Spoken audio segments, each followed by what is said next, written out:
आणि आता बातमी आहे इंधन टंचाई संदर्भात। महाराष्ट्राच्या ग्रामीण भागात सध्या इंधन टंचाई जाणवू लागलेली आहे। अगदी रात्रीपासून शेतकरी विविध पंपांवर रांगा लावतात। याचं कारण आहे कारण मशागतीची कामं सुरू झालेली आहेत। महाराष्ट्रात आता पावसाला सुरुवात होईल, खरीपपूर्व कामं सुरू झाली आहेत आणि अशा वेळेला डिझेल मिळत नसल्याने ट्रॅक्टर बंद करावे लागतात। बांधावर उभे असलेले ट्रॅक्टर, पंपांवर सुरू असलेल्या रांगा, त्याचबरोबर इंधन मिळत नसल्यामुळे त्रस्त झालेले शेतकरी आणि त्यातच 8 दिवसात तिसऱ्यांदा झालेली इंधनाची दरवाढ। नेमकी महाराष्ट्रात काय स्थिती आहे आपण पाहूयात।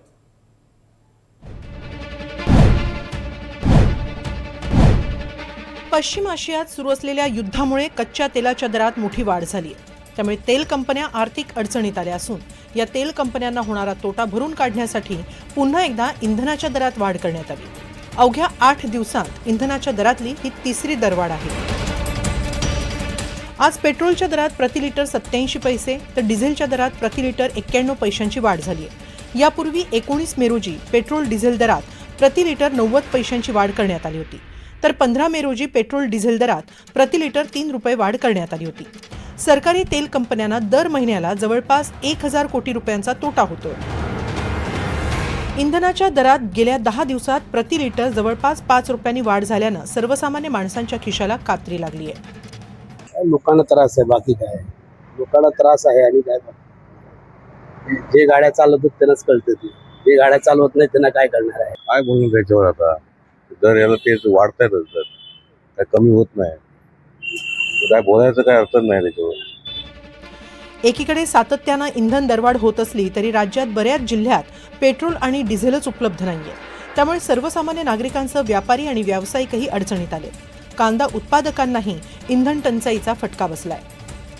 काय एकूण परिस्थिती, कशा आले, कुठं डिझेल कसं घेतलं? काय अवघडच आहे, काय परिस्थितीचं अवघड आहे, काय डिझेलच भेटत नाही। सगळ्यात म्हणजे शेतीचं मालाला कोणत्या त्याला मार्केट नाही, बस कांद्याला नाही 2-2 तास उभं राहायचं मार्केटच परिस्थिती नाही बस।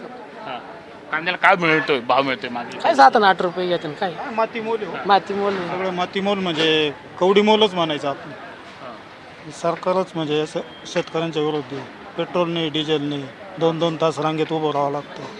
डिझेल मिळालं का? नाही, डिझेलची हीच आरण ना, 2-2 तास लाईनमध्ये उभं राहावं लागतं।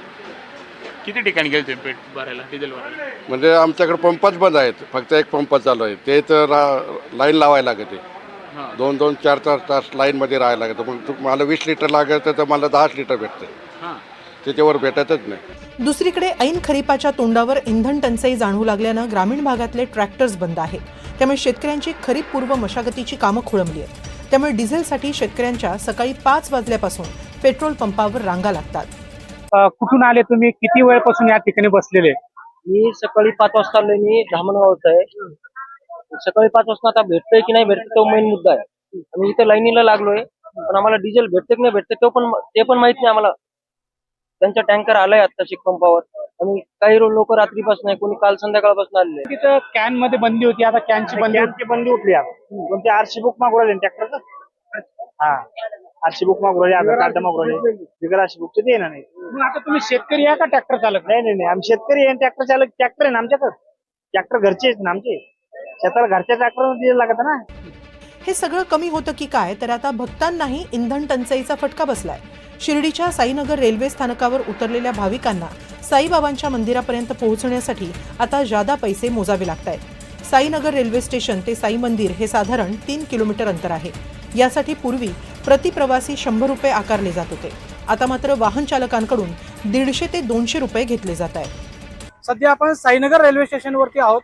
देशभरातून जे भाविक आहेत ते या ठिकाणी येतात। आपण जर पाहिलं तर अशा पद्धतीनं भाविकांना जे आहेत ते दाटीमाटीनं या ठिकाणून जावं लागतंय, कारण की डिझेल मिळत नसल्यानं किंवा डिझेल आणि पेट्रोलची जी टंचाई आहे त्या पार्श्वभूमीवर जे काही 3 चाकी वाहनं असतील, रिक्षा असेल किंवा इतर जी प्रवासी वाहनं आहेत त्यांची संख्या फार कमी प्रमाणात या ठिकाणी दिसते। ऊन खूप आहे, रिक्षा मिळत नाहीये, गैरसोय थोडी झालेली आहे आमची पण। आम्ही आता बससाठी थांबलोय, मुंबईवरून आलोय आम्ही, देवळात जायचं, आम्हाला 12ची आरती अटेंड करायची आहे, पण आता व्हेइकलच नाहीये। एकूणच राज्यभरातली ही स्थिती लक्षात घेऊन सरकारनं काही निर्णय घेतले। कॅनमध्ये पेट्रोल किंवा डिझेल न देण्याचा निर्णय शिथिल करण्यात आला। ट्रॅक्टर किंवा इतर वाहनाचं आरसी बुक दाखवल्यास कॅनमध्ये पेट्रोल घेण्याची मुभा सरकारनं दिली आहे। या संदर्भात मी कालच सगळ्या जिल्हाधिकाऱ्यांना आणि विभागीय आयुक्तांना सूचना केलेल्या आहेत। शेतकऱ्यांना त्रास होऊ नये अशा दृष्टीनं त्या ठिकाणी काही ना काही उपाययोजना करण्यास सांगितलेल्या आहेत। काही ठिकाणी जिल्हाधिकाऱ्यांनी RC बुक बघून त्यांना डिझेल देणं सुरू केलेलं आहे। मला असं वाटतं की आपण ते करण्याचा प्रयत्न करू। एकूणच काय तर इंधन दरवाढी विरोधात रोष वाढू नये याची दक्षता घेतानाच सरकारसमोर शेतकरी आणि सर्वसामान्यांना पुरेसं इंधन उपलब्ध करून देण्याचंही आव्हान आहे। Bureau report NDTV Marathi.